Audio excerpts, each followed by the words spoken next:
দৰ্শকসকল এই মুহূৰ্তত মই আপোনালোকৰ ওচৰলৈ আজিৰ কেইটামান গুৰুত্বপূৰ্ণ খবৰ লৈ আহিছোঁ। এটা বিগ ব্ৰেকিং নিউজ। আপোনাৰ ৰেচন কাৰ্ড চৰকাৰক গতাব লাগিব 15 মাৰ্চৰ আগত, নহ'লে আপোনাৰ ওপৰত আইনী ব্যৱস্থা ল'ব চৰকাৰে। হয় দৰ্শকসকল, আৰ্থিকভাৱে সবল লোকে ঘূৰাই দিব লাগিব ৰেচন কাৰ্ড। 1 লাখতকৈ অধিক বাৰ্ষিক আয় থকা লোকে ঘূৰাই দিব লাগিব ৰেচন কাৰ্ড।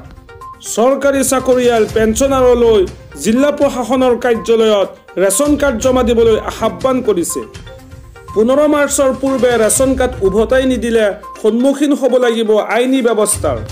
চৰকাৰী নীতি অনুসৰি কোনো চৰকাৰী চাকৰিয়াল পেঞ্চনাৰে লাভ নকৰে ৰেচন কাৰ্ড। হয় দৰ্শকসকল, আপোনাৰ ৰেচন কাৰ্ড চৰকাৰক গতাব লাগিব 15 মাৰ্চৰ আগত, নহ'লে আপুনি আইনী ব্যৱস্থাৰ সন্মুখীন হ'ব।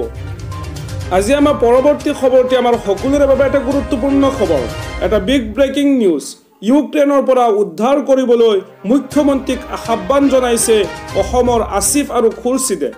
হয় দৰ্শকসকল, আসিফ আৰু খুৰছিদে মুখ্যমন্ত্ৰীক কাটৰ অনুৰোধ জনাইছে।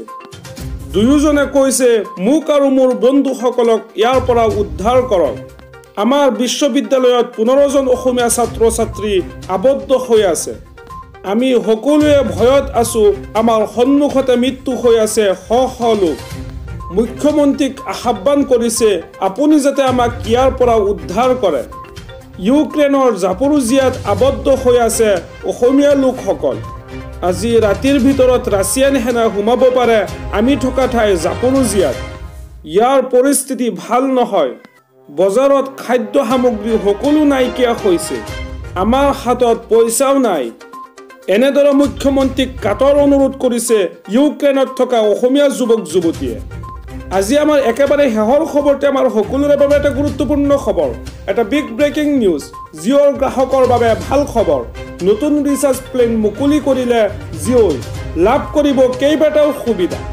জিঅ'ৰ নতুন ৰিচাৰ্জ প্লেনত গ্ৰাহকে লাভ কৰিব কেইবাটাও নতুন সুবিধা।